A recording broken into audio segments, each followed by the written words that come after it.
dal leen jàmm ci Touba Mbella TV ak Touba Mbella TV abonné wul nga daal di bës tous cloche notification bi rek lépp yemb vidéo bu dugal rek nga daal di koy mën a am en temps réel ak Touba Mbella TV dara dootu la sëñ Mamadou nee na ma ngi leen di sant te di leen nuyu bu baax a baax nee na te di leen ñaanal ma leen di fàttali nag ne leen moo yor barabu sëñ Massamba bii te ma ngi leen di ñaanal ñu fekkee ko ay déwén yu baree bari te kenn bañ a manqué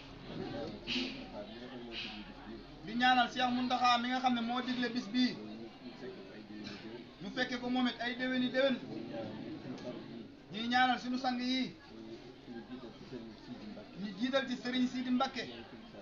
moom Serigne Saliou Massamba ak Serigne Khadim Mbacké mii moom Serigne Cheikh Mbackeem Serigne Mahmadan moom Serigne Massamba di leen ñaanal ñu yàgg fi lool ndax ñoom seen nekkaay bi njëriñul taalibe yépp la kon ñu ñaanal leen ñoom ñii ñu yàgg fi lool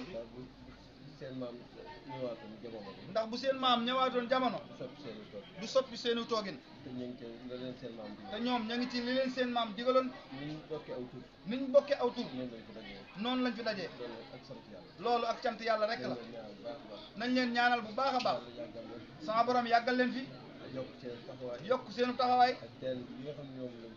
ak taalibe yi nga xam ne ñoom lañ ko àndal ñoo ko gunge ñu ànd koog ñoom ñun ñëpp yàlla nañ fi yàgg kenn tamit bañ a manqué nii ñu ko teewee ren ñu teewaat ko ay déwén di fàttali rek loo xam ne si nii bis bi la nañu delloo suñu bopp ca yàlla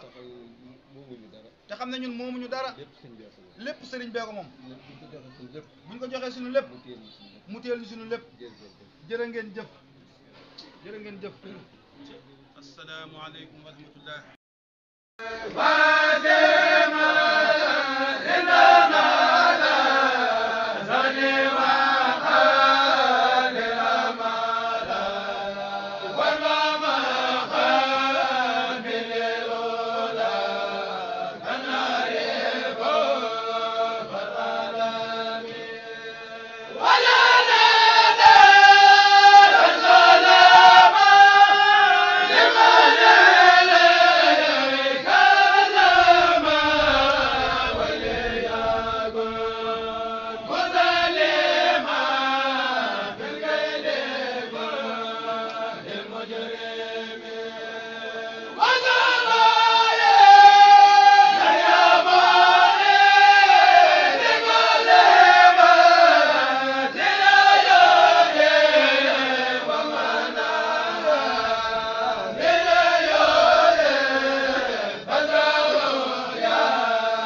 ñaari sët Sëñ Massamba